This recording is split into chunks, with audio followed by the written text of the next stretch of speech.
My name is Marvin Whitaker. I'm the president and founder of the Socratic Club. It's a graduate student club at the University of Delaware. I'd like to welcome all of you here today. The mission of the Socratic Club, in the words of Socrates, is to follow the argument wherever it leads and to foster dialogue among different viewpoints through TED Talk-style talks. Today's talk will be Professor Khan, my mentor and friend, and the title of his talk is What is Islamic Mysticism? I'll give a little information now about who Professor Khan is. He's the Associate Professor in the Department of Political Science and International Relations at the University of Delaware. He's also the founding director of the Islamic Studies program at the University of Delaware. Prior to that, he was the chair of the Department of Political Science and the director of International Studies at Adrian College. He was a non-resident fellow at the Brookings Institute from 2003 to 2008. He earned his PhD in International Relations, Political Philosophy, and Islamic Political Thought from Georgetown University. He's a well-known Muslim intellectual whose articles and columns are widely published. He advocates freedom of thought and independent thinking within the Islamic faith. Khan is also an important voice on U.S. foreign policy in the Muslim world. He has testified at hearings hosted by the U.S. Senate Foreign Relations Committee and the U.S. Armed Forces Committee. Khan is also a fellow of the Institute for Social Policy and Understanding. He has been the president and vice president and general secretary of the Association of Muslim Social Scientists. He frequently comments on BBC, CNN, Fox, NPR, and other radio and TV networks. His political commentaries appear regularly in newspapers in over 20 countries. He has also lectured in North America, East Asia, the Middle East, and Europe. Without further ado, I give you Professor Khan.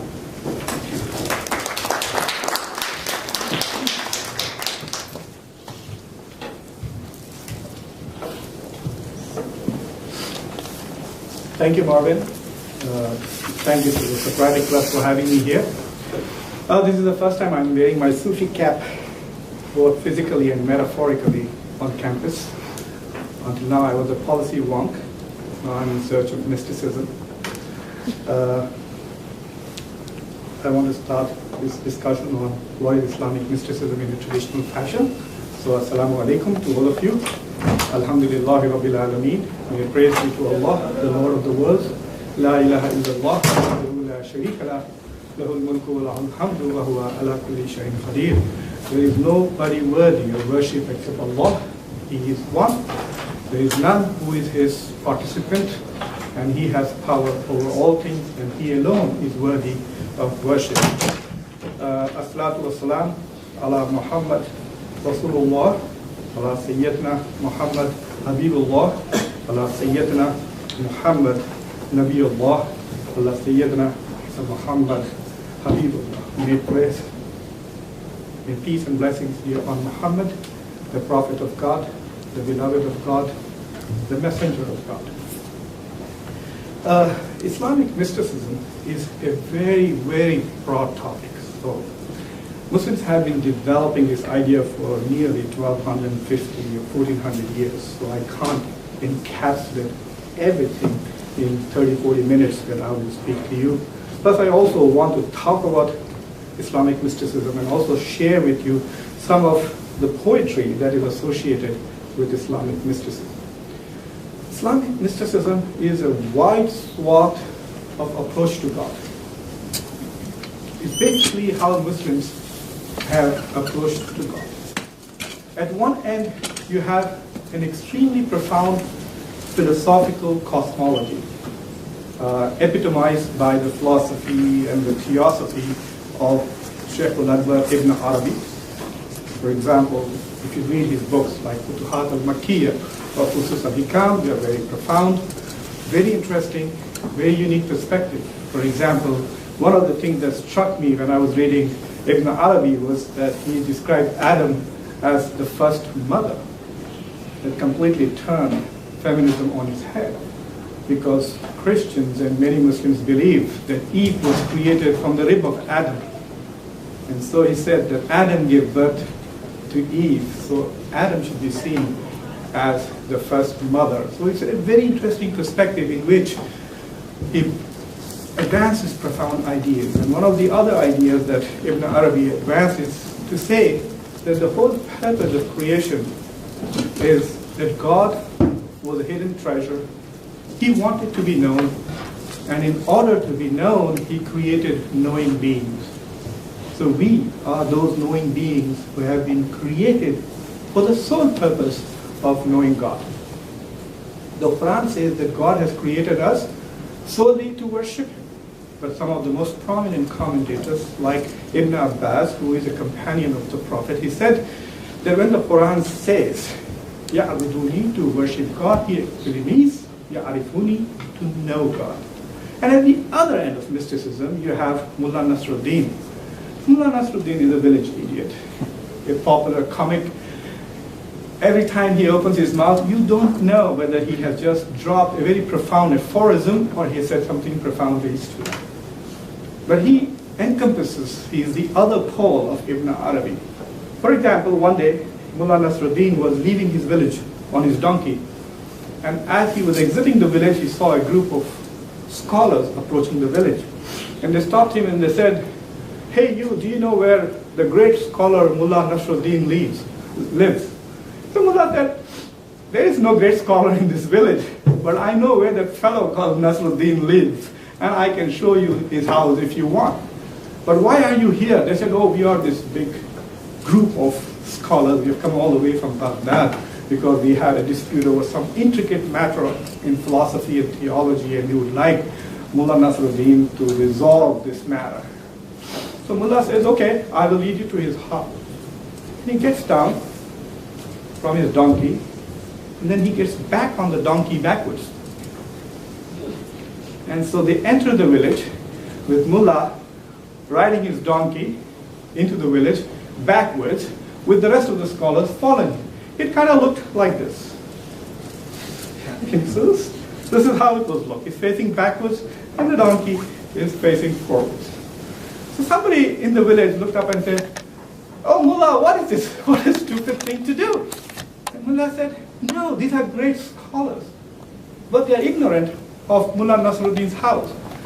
So they can't ride in front of me because they don't know where they are going. But since I know where they need to go, I need to ride in front of them, but I can't turn my back to them because that would be disrespectful. So the only way I can resolve this tension about how to respect the ignorant is like this, by riding a donkey backwards."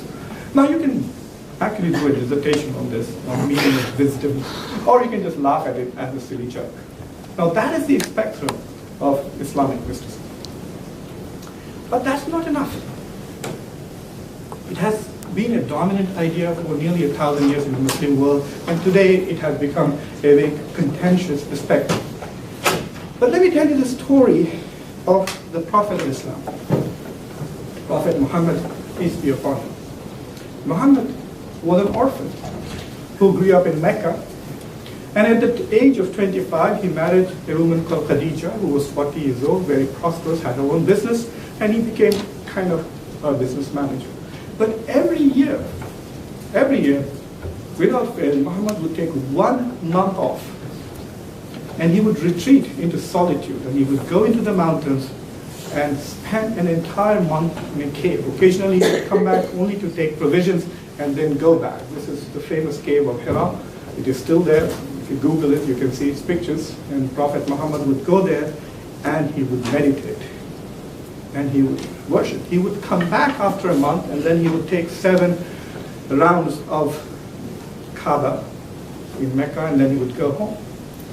When he was 40 years old, and he was in this state, he was confronted by a mystical experience. Angel Gabriel came to him, shook him up, and said, "Read." And Muhammad said, "I can't read." He said, "Read." He said, "I can't read." He said, "Read in the name of God."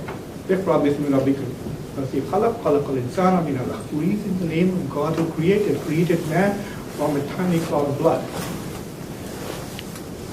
And that began the entire series of revelation of the Quran for 23 years, starting in the month of Ramadan, and over the next 23 years, the entire Quran was revealed.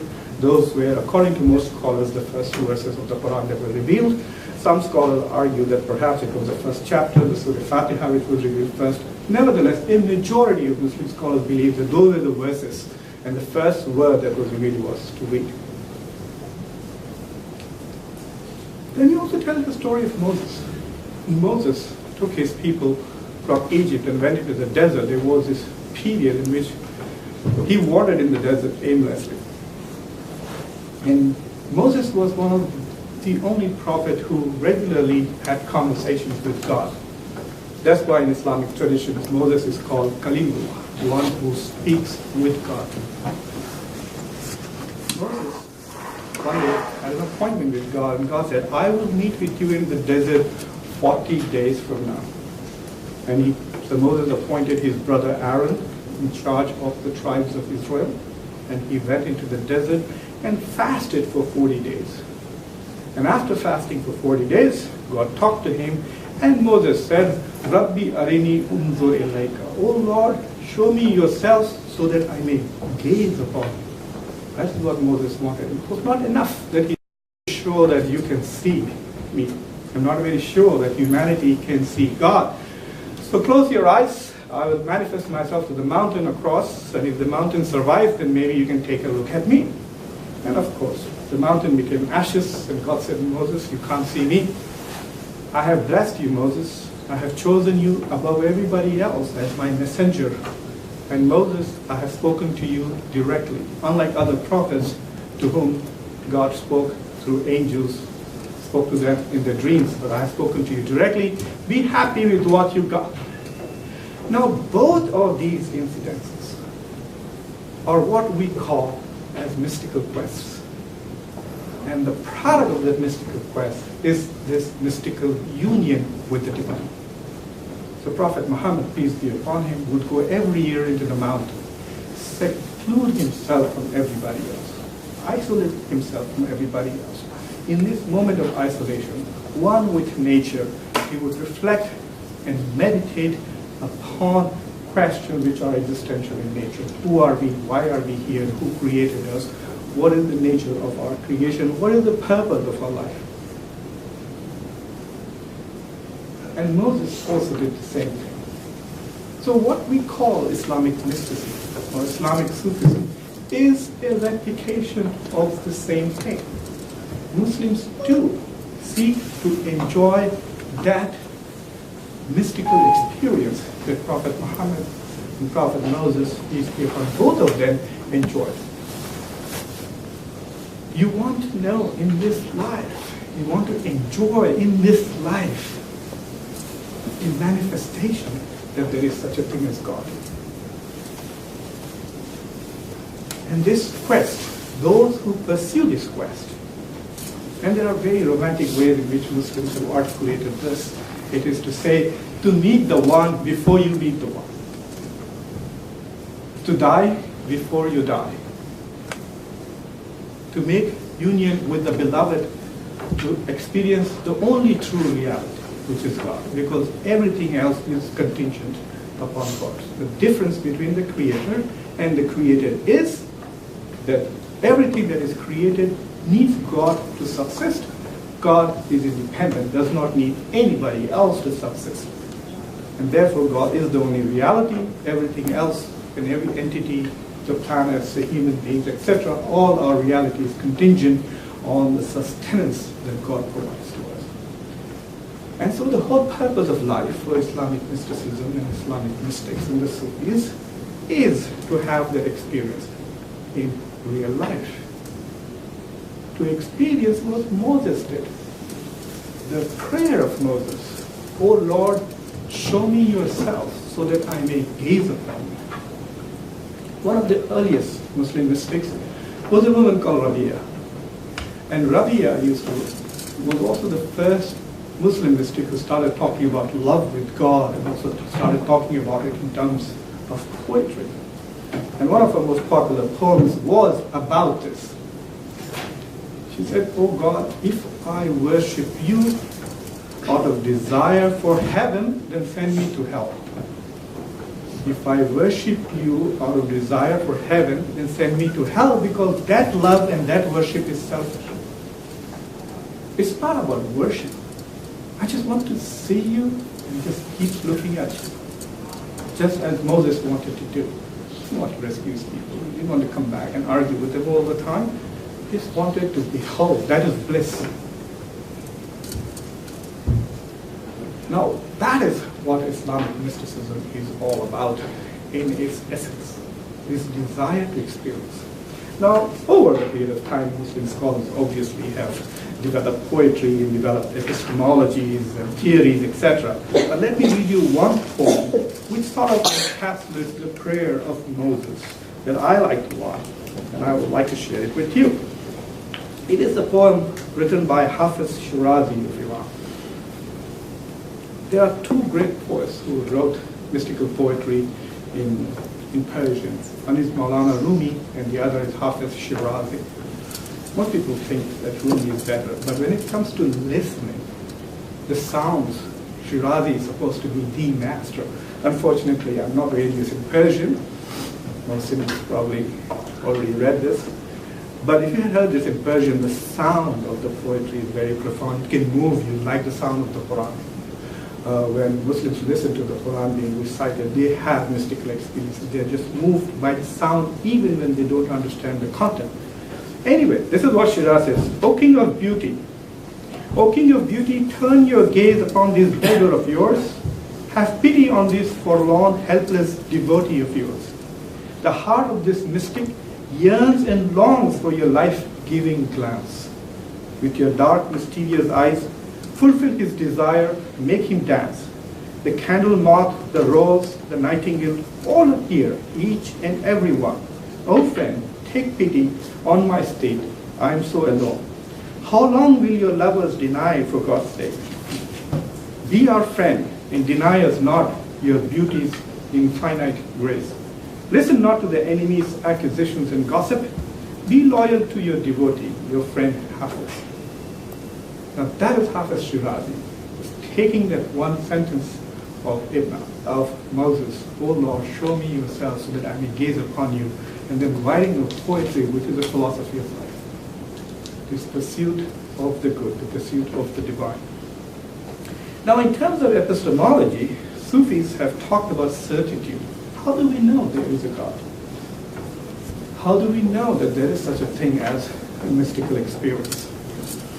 How do we know whatever we know? And they talked about this knowledge of certitude in three terms. They talked about it in, how do I explain it? One is where you have ilm al-yaqeen, that is the first, where you have knowledge. Certitude which comes from knowledge. For example, my son is these days focusing on Mongolia. And he has a lot of knowledge about Mongolia, the most sparsely populated country in the world. He's never been to Mongolia, but he has knowledge, and he's certain that it is the most sparsely populated country. And it has just been confirmed by Sarah, who is from Mongolia.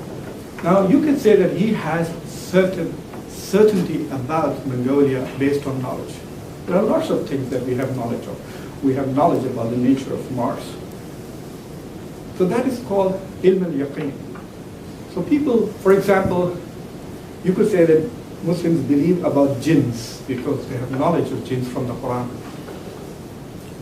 So we said, do jinns exist? And you say, yes. How do you know that? Because the Quran says so. I personally know only 3 jinns: hydrogen, oxygen, nitrogen. I've never met a jinn. But the second part is yaqeen that comes from vision. I know that you see something and you spot it. So if someone asks you that just such and such phenomena happen, is there a hole-in-one in golf? Now, I've read about hole-in-one in golf, but I've never seen one. But there are some people who have not only seen it, but they've seen it on TV, as they might have seen some of their friends it. So they know that this phenomena happens because they have witnessed it. But the highest level of certitude can be gained when you are the one who actually hits the Holy One.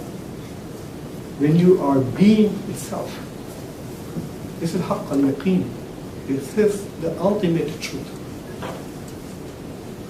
We have knowledge of God from His books that He has revealed to Him, from His prophets who remind us about Him. We might even, I don't know how we could say that we saw God, because none of us has, but we can look at His creation and see this entire universe, entire creation and the manifestation of God and say that when I see this creation, I recognize that there is such a thing as God. But what Sufis and mystics or researchers is that to be with God, to experience God in this lifetime. The Muslim theology, Muslim sources attest to the fact that after our deaths, those of us who are will one day definitely see God. Prophet Muhammad said that you will see Him like you see the moon on the horizon with your naked eyes. You will be able to see God. You could behold Him right there, and He will talk to you. And if you are among the best of people on earth, then not only will He talk to you, but He, Rahman, the most merciful, will recite to you the chapter Rahman from the Quran. Chapter 55 of Quran is called Rahman, Surah Al-Rahman. It is one of the most, auditorily speaking, the most beautiful chapters of the Quran. And imagine listening to God Himself recite that chapter. So you will hear Rahman being recited by Rahman while you can behold Him. But that is after that. So the Sufi quest in Islam, Islamic mysticism, has been to get a little taste of that here.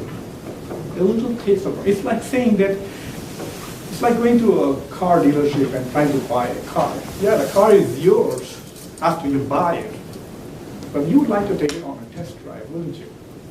To know how it feels to drive it. And Islamic mysticism is like that. You would like to taste that divinity, that experience of divinity on earth.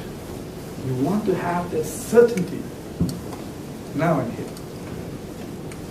The Quran says that indeed those who remember God, their hearts are content. What does it mean to have a heart that is content? What does it mean to have a heart that is peaceful? We want an answer to that question, and the way you get that answer is through the pursuit of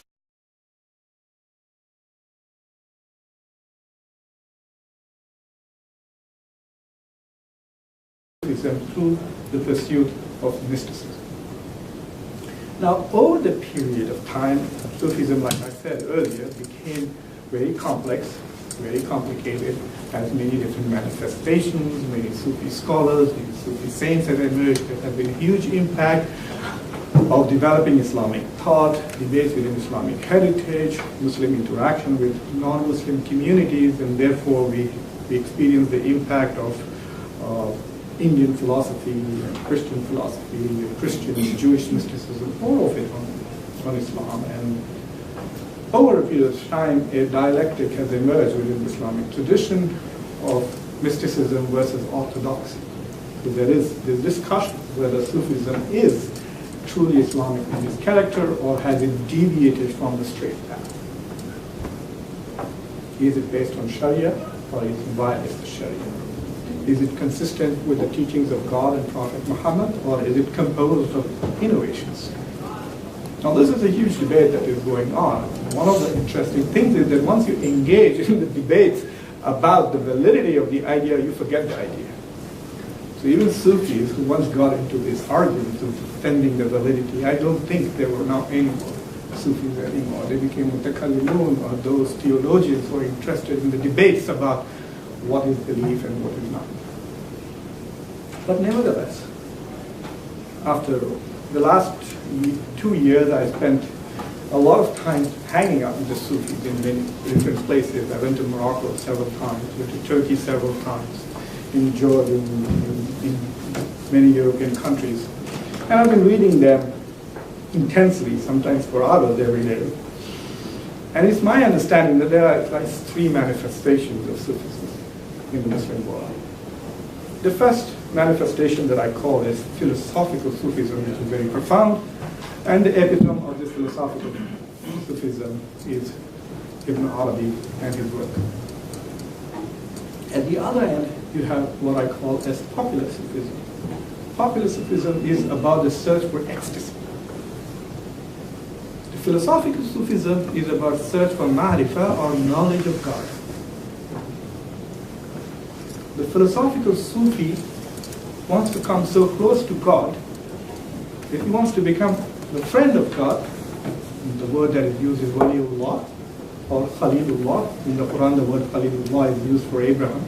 To become a friend of God so that God shares his secrets with you.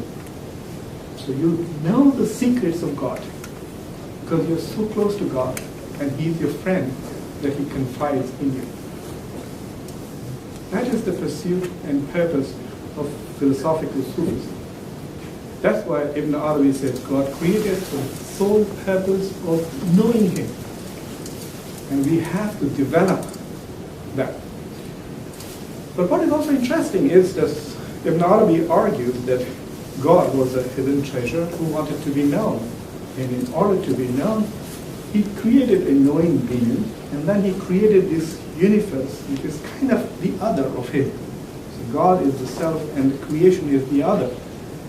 So we know God in the common sense by knowing his creation. Many Muslims, theologians have argued that God has made two kinds of revelations. One is books like the Bible, like the Quran, like the Torah, these are words of God, and the universe, which is the work of God. And so the word of God and the work of God are consistent. And therefore, when a theologian reads the holy texts, scriptural texts, and tries to understand, he's trying to understand God's words. And when a scientist explores Mars or the oceans or atomic physics, he's trying to understand the work of God. But they are both doing the same thing. They are trying to know God through his words or through his creation.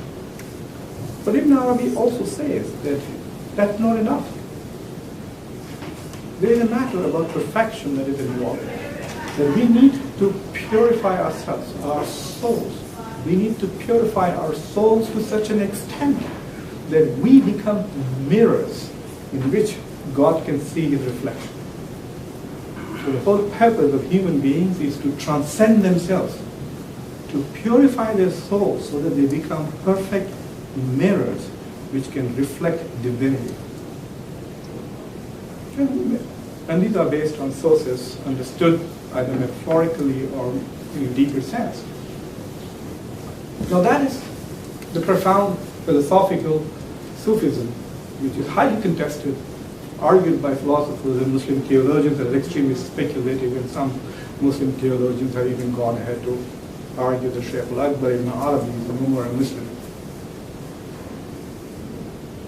At the other end, you have the popular Sufism, where there is music, there is dance, and the whole purpose is to forget the world so that you remember only God. God says in the Quran that I am closer to you than even your jugular vein. He is in us. When he created us, he breathed his soul into us. So every human being is composed of corporeal matter and a divine essence. So we have this clay and water composition taken from earth, and our soul which comes from God's breath. So God is in us. So when we take out everything else from inside our hearts and our minds, throw all the junk out, what is left is divinity.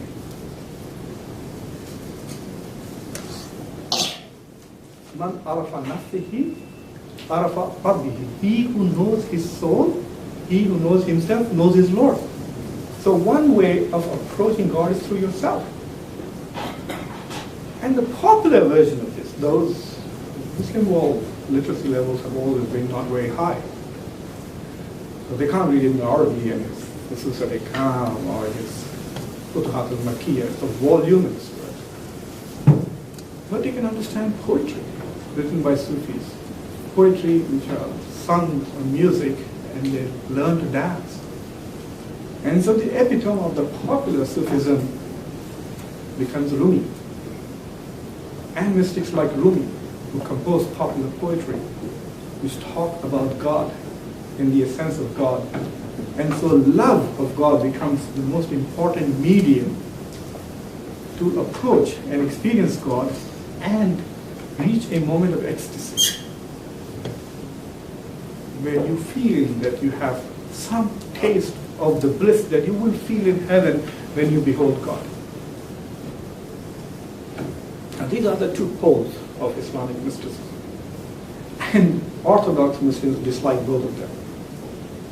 They feel that the philosophical and speculative Sufism has gone too far in its accommodation of speculation, in its elevation of Sufi masters, and trying to suggest that Sufis have alternative sources to knowledge. They have become competitors of prophets. The prophets who reveal who God revelation, but our Sufi masters suggesting that they have become so close to God that God is talking to them and telling truths to them which he did not tell the prophet.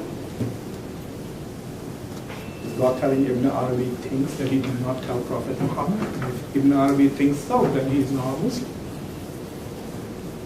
So the Orthodox backlash against Ibn Arabi continues to this day, and then they turn and look at Rumi and look at the manifestations of what became Sufi lodges today, especially in South Asia. If you go to these Sufi lodges, which are called dargahs, they usually have a grave there, a grave of a Sufi master who founded a particular Sufi order. And those dargahs have become like Hindu temples, where the grave has become an idol, where these followers of Sufism come there and literally worship the dead saint, saying, oh, please give me a boy, or give me a job, or I'm sick, cure me. So these Sufi saints have taken place of God himself, and in both cases, Orthodox claims that they have deviated from the straight path. And then there is something in the middle. It is what I call as, well, I'm looking for a word, if you can come up with one, which is not philosophical Sufism and popular Sufism. And the interim word I'm using now is called proper Sufism, but it's not really appealing to me either. I can't find another interesting word with P, which tries to summarize moderation. But this is the Sufism of Al-Ghazali. Hamid al-Ghazali is considered by most people one of the most profoundest Muslim scholars ever. There are some scholars who argue that if there was a prophet after Prophet Muhammad, it would have been al-Ghazali. He's considered the reviver of Islamic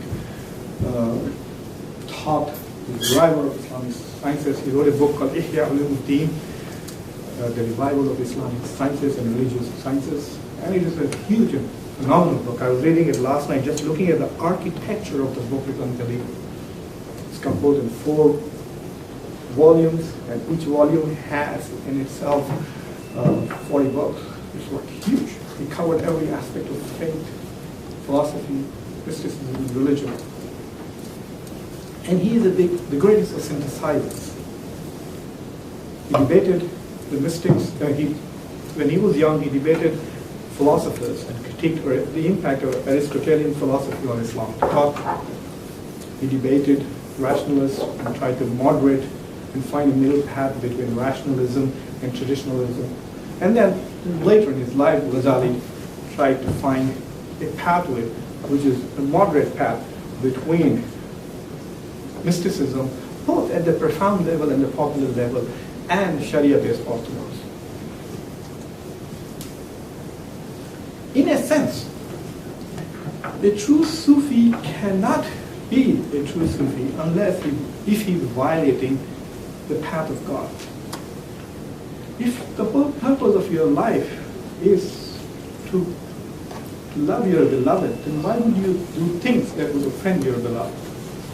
It's a common sense. Why would you do things that would offend God?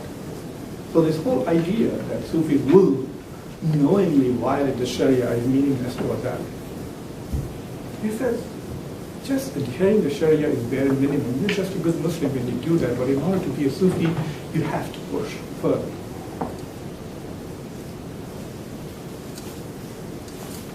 The Quran says, Ya ayyuhallazina amanu azkurullaha zikran kaseera.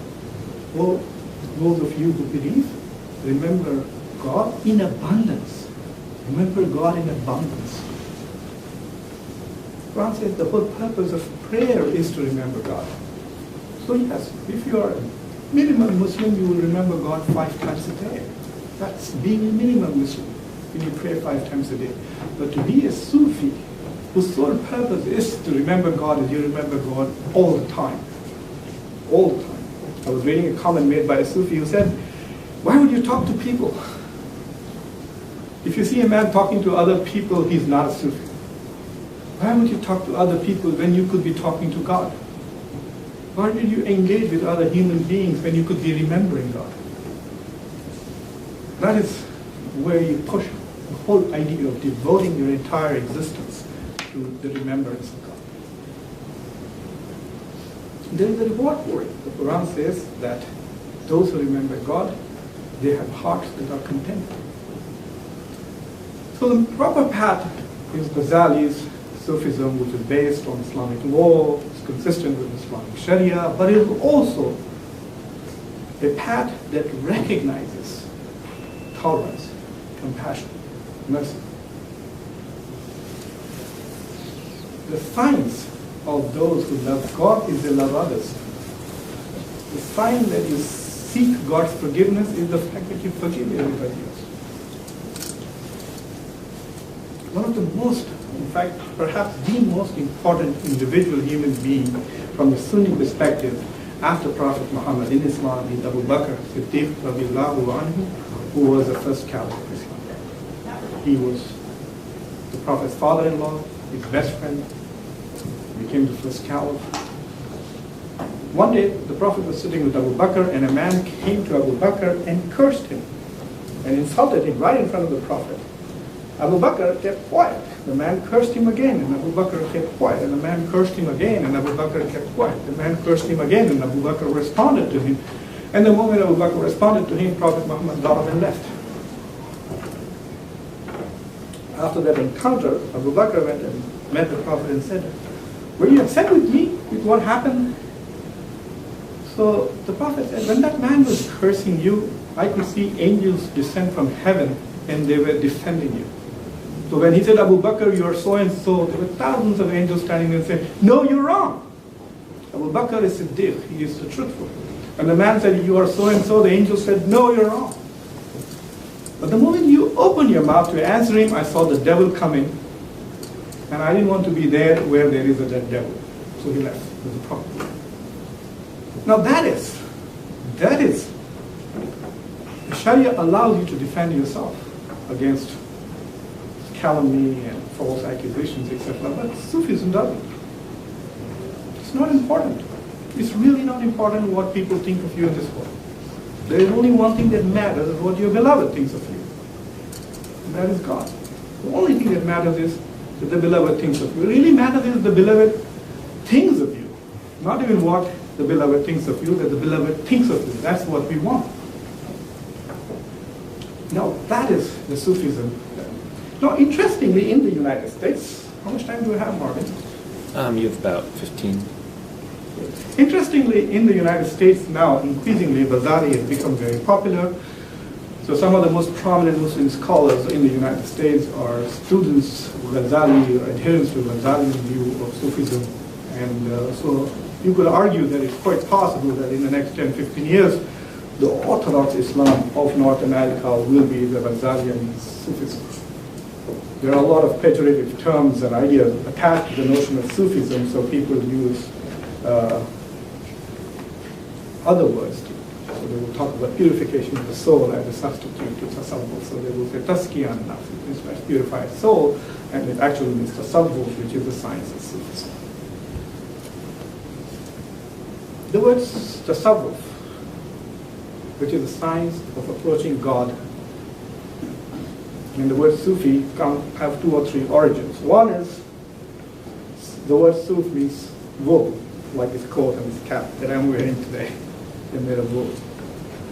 There was a part of the Prophet's mosque which was called Sufa, and there used to be people there who used to live in the Prophet's mosque during the lifetime of the Prophet, and they used to worship God 24/7. We call Ahl Sufa, the people of that northern niche of the mosque. And sometimes people argue that the notion, the idea of Sufism and Tassawwuf is drawn from that.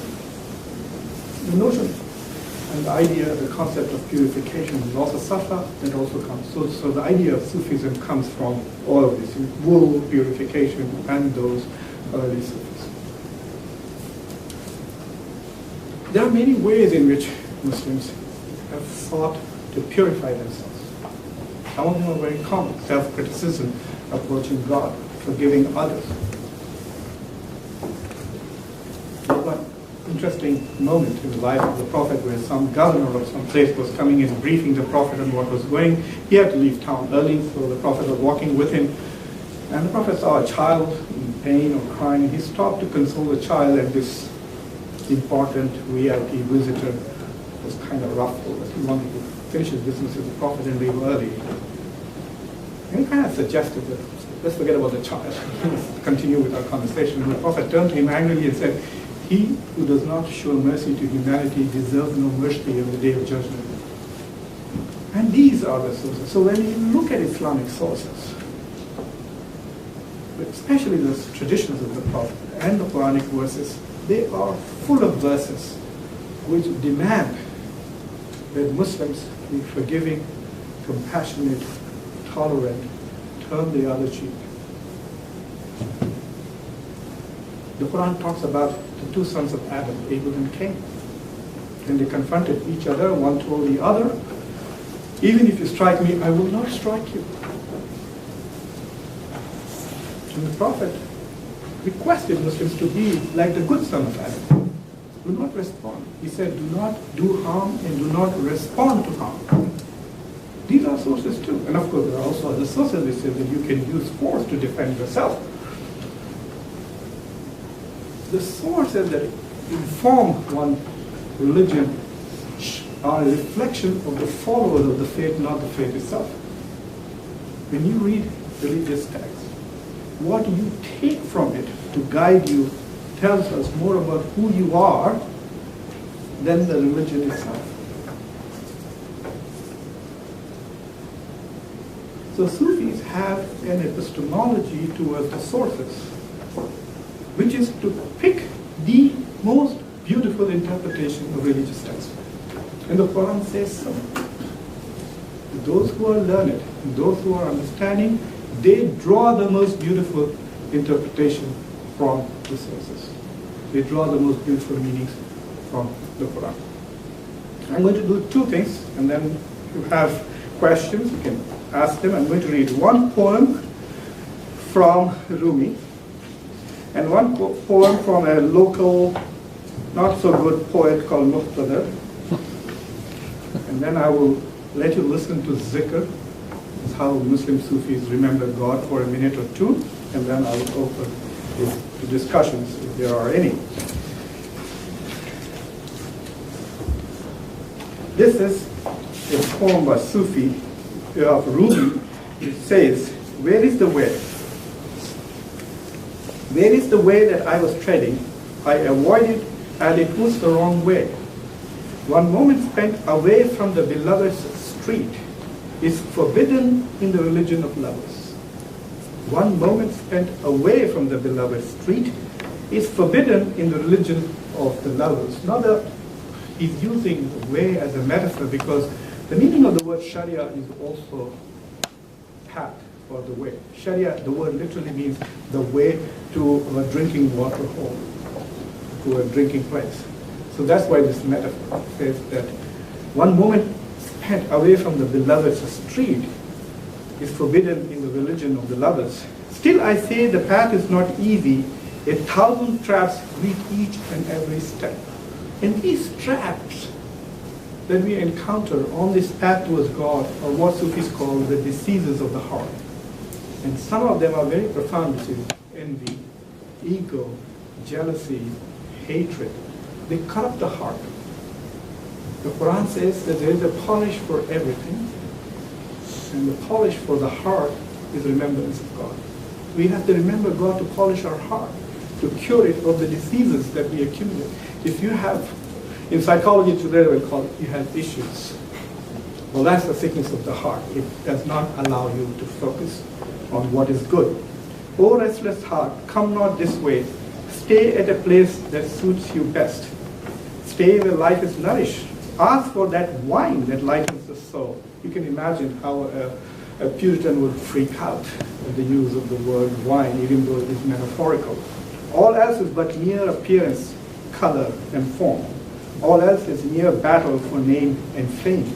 Be silent and sit beside at the feet of he who is drunk, and all around him are drunks. O glory of belief, Shamsuddin, to thee I am enslaved, body and soul. And I want to read to you one poem. It says, Him and Me. I always knew to search was my purpose. I knew not to search for what. Life was moving in circles, faster and faster, ultimately reaching nowhere. Then one day I found enlightenment. I knew now that I must look for you. Life began anew. It now moved along the straight path. There was spring in the air, there was spring in my stride. I knew I was going somewhere. There, where I knew I would find you, by the lote tree. Time flew. I raced, harder and harder, faster and faster. I knew you were there. You were always there. I thought I could see the lote tree just behind the Kaaba. There was now only one goal in life, to see you before I met you. There was now only one goal in life, to see you before I met you. Suddenly I heard a voice from within me, stop running. Once again you are going nowhere. Stop running. Once again you're going nowhere, but I can sense him just round the corner. Don't be a fool. No runner ever found anything. Don't be a fool. No runner ever found anything. Just dance in joy and bliss.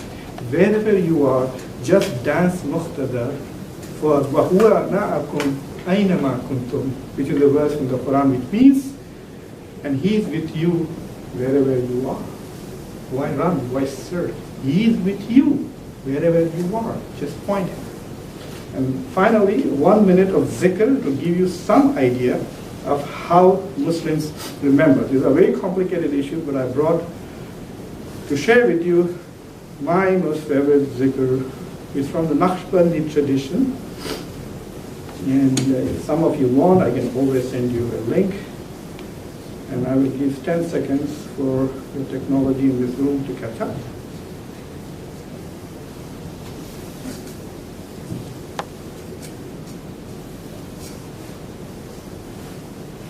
It's not working. Oh, yes, it is.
It goes on endlessly.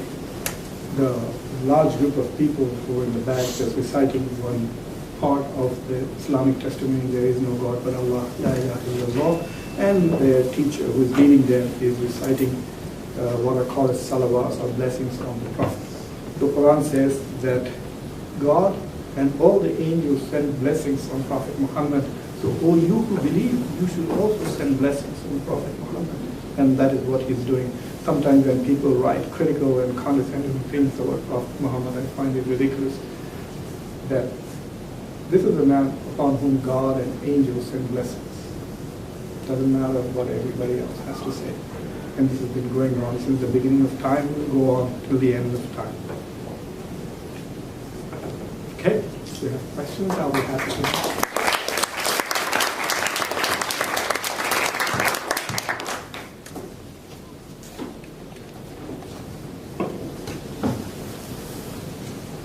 Yes, go ahead.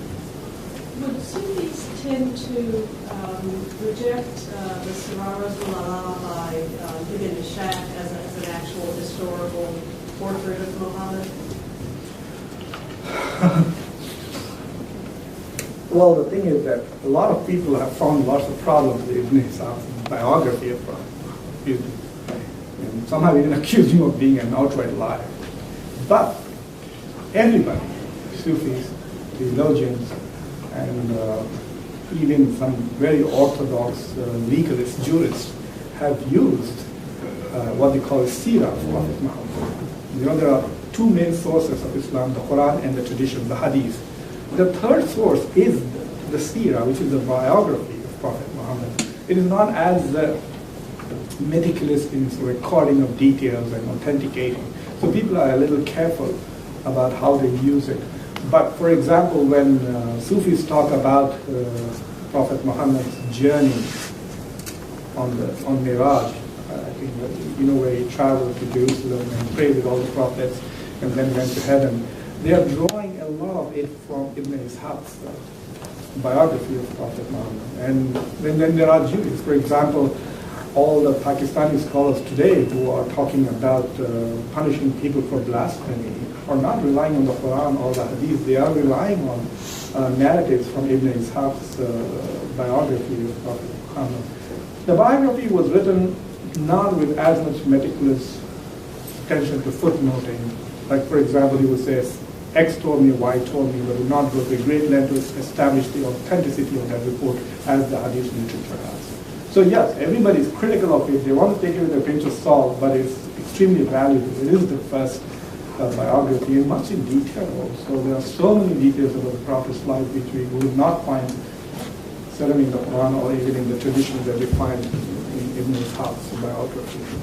And the thing that my approach is, anything good that can come from it, I would take, and anything which is legalistic, such as punishing people in some way or the other, I would not take it from Ibn Ishaq. Like, I would not make laws from Ibn Ishaq, but I would use to motivate people stories from Ibn Ishaq's biography.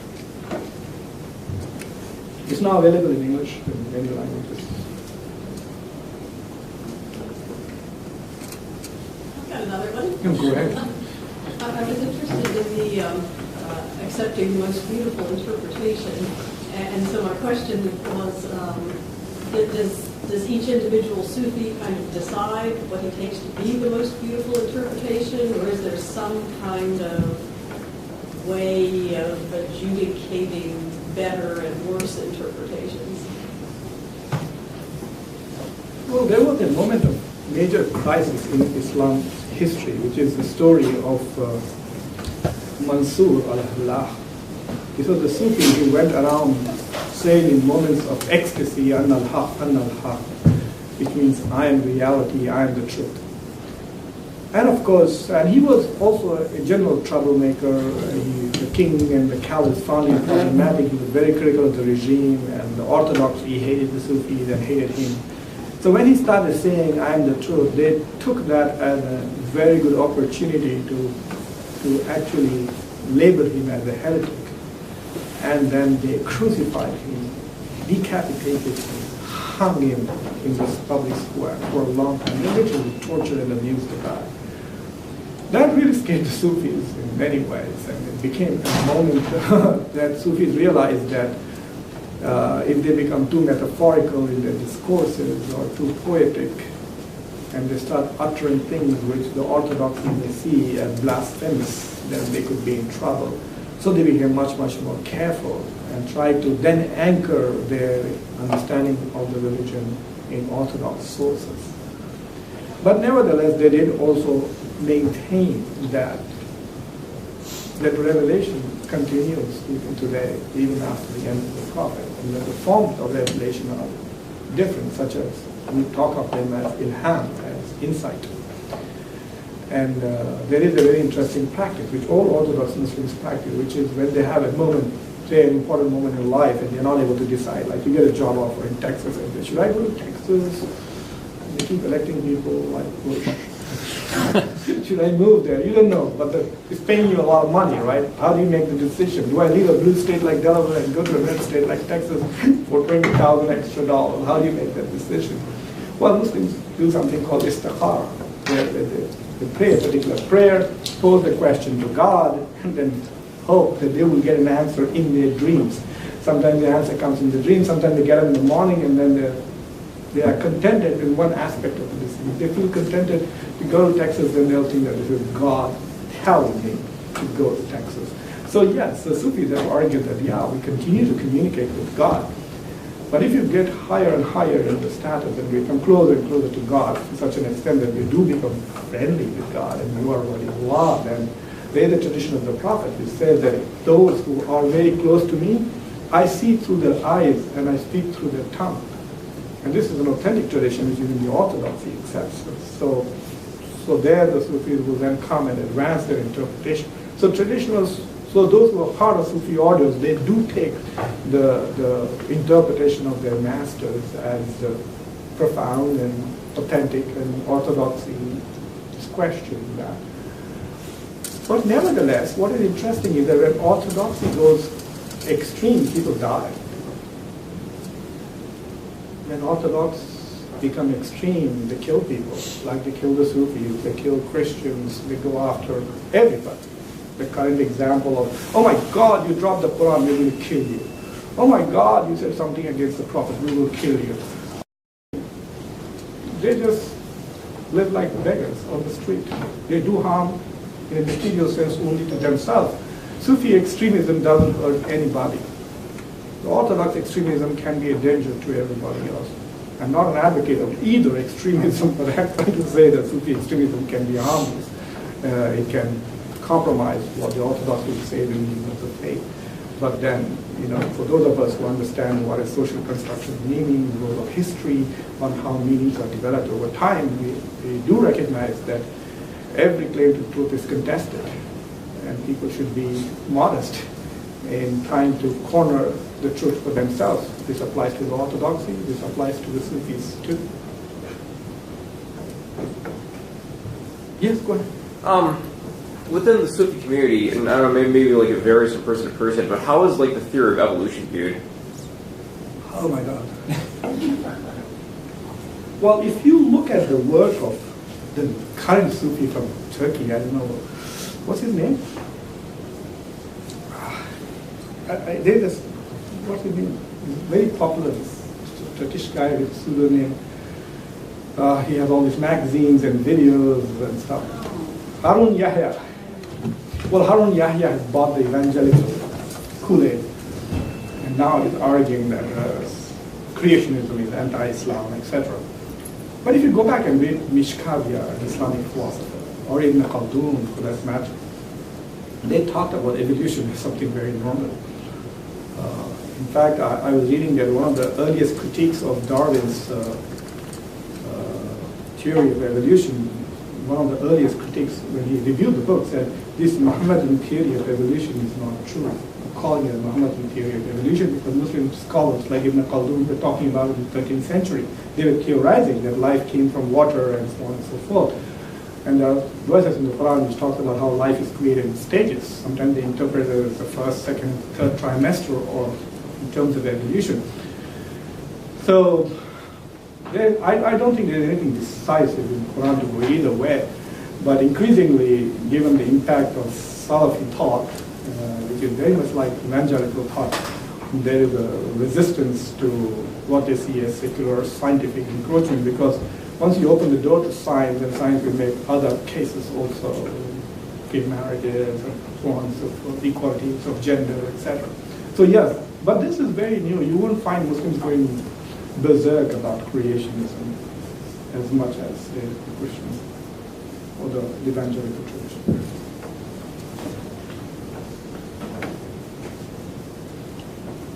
Good. If there are no more questions, then we should wrap it up. Okay, thank you. Thank you.